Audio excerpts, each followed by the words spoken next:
Alright, so what's up, fellas? I have a new knife to show. Doesn't really fit my collection.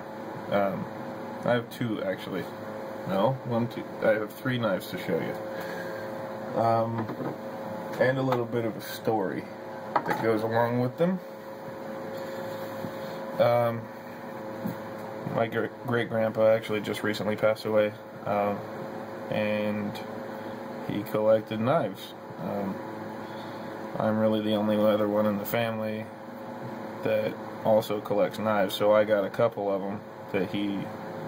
Well, let me rephrase it. He didn't collect knives. He had a bunch of knives that were all users. But he had good taste.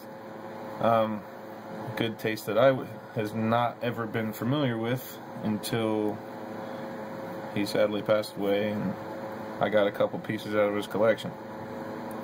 The first one of which is this case knife. This is a Case Boy Scout. And this one, like I said, I've never been into case knives until I got this in my hand. My dad, which this is his grandfather we're talking about, said he remembers this being in my great-grandpa's tackle box, his fishing tackle box. And as you can see, it's very used. It's kind of brushed and oiled because I cleaned it up a little bit. I got some of the rust out of it because it has not been used in quite a while. But this one, I started doing some research on. This one's pretty unique just in the fact that it has the 3 points, the actual Boy Scout emblem instead of a case shield, even though it's made by Case Knives.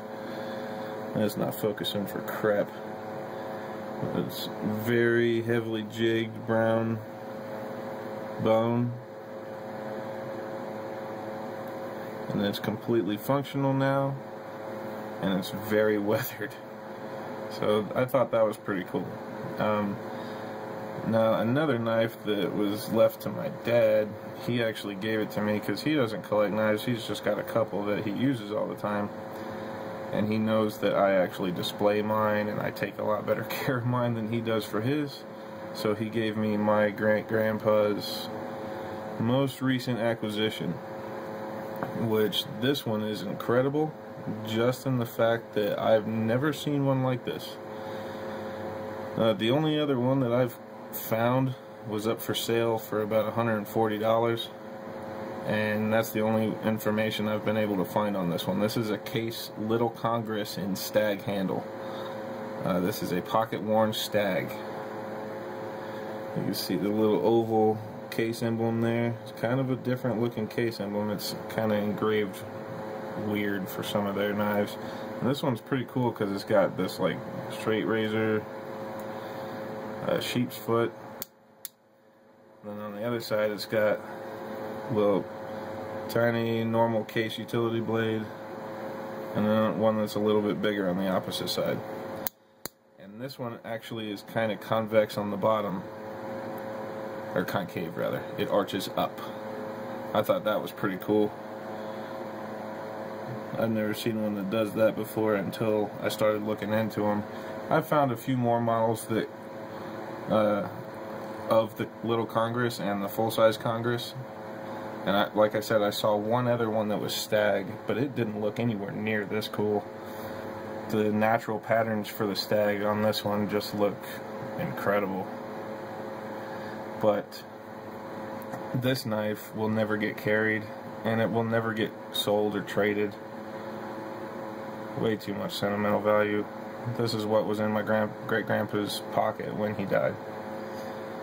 And that kind of got me going a little bit, because the workmanship on this, I mean, I've seen some Nut and Fancy videos about Case, like his most recent TSA legal knives video, showing some Case knives. I've seen that stuff, and this was already in my possession. I was already kind of interested just because of this.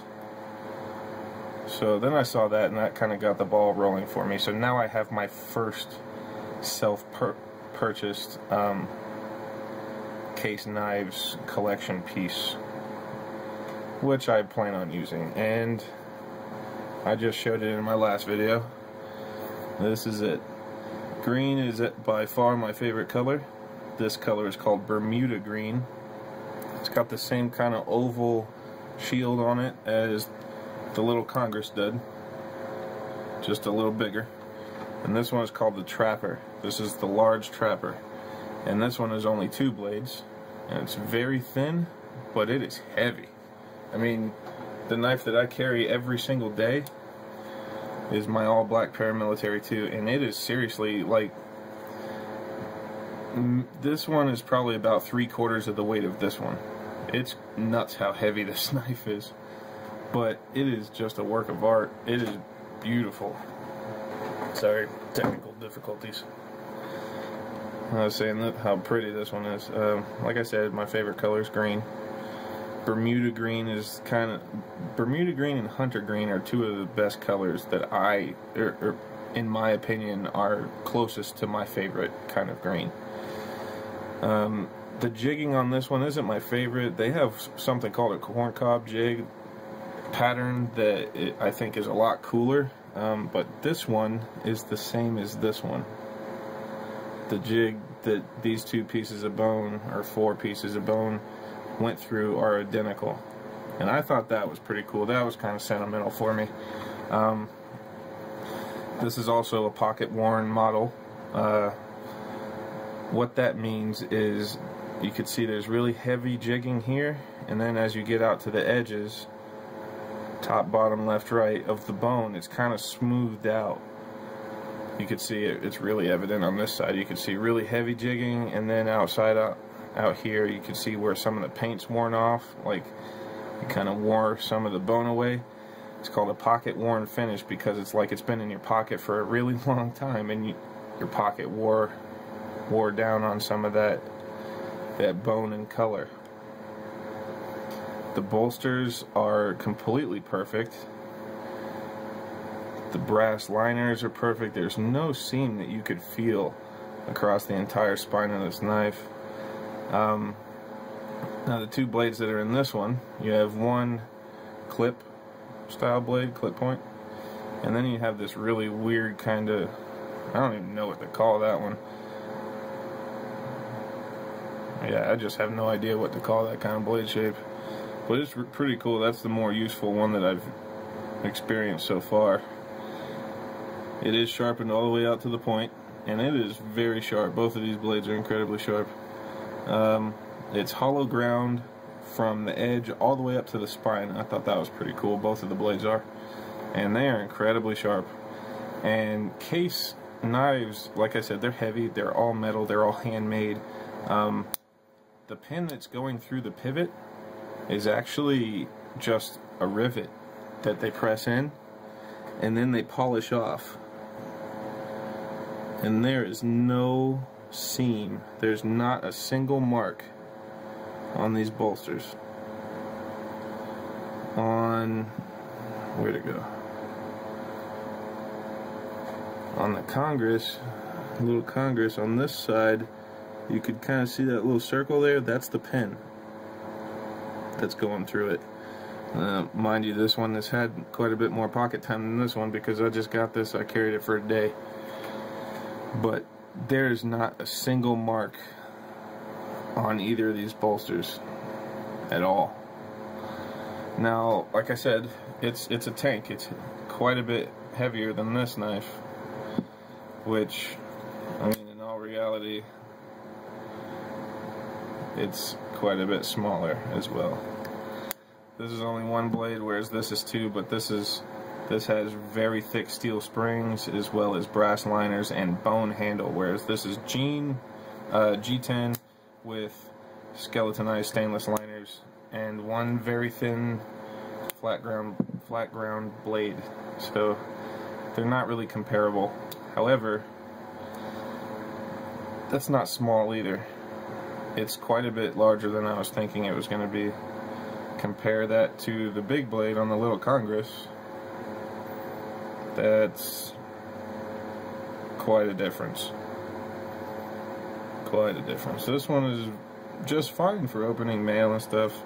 as well as the other 3 blades in this one, but this one I could do pretty much everything that I could do with this one except for defend myself, because it is not fast to get out of your pocket because there's no pocket clip like this one has.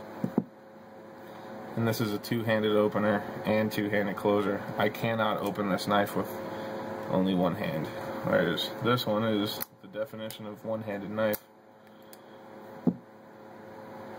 So this knife is not a big user for me. This knife is my first item in my case knives collection, which will be growing here soon. So,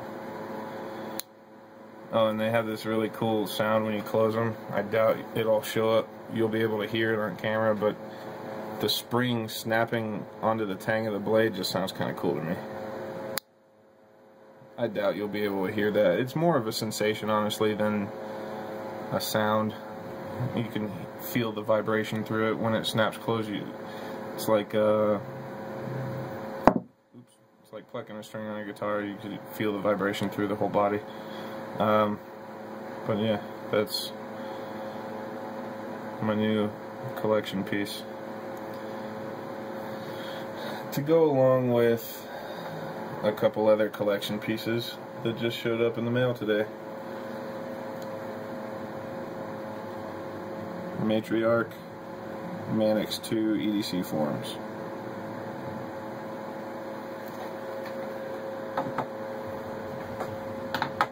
So, a few more cool knives to hang on my wall. Stick in my pocket, maybe. We'll see. See ya.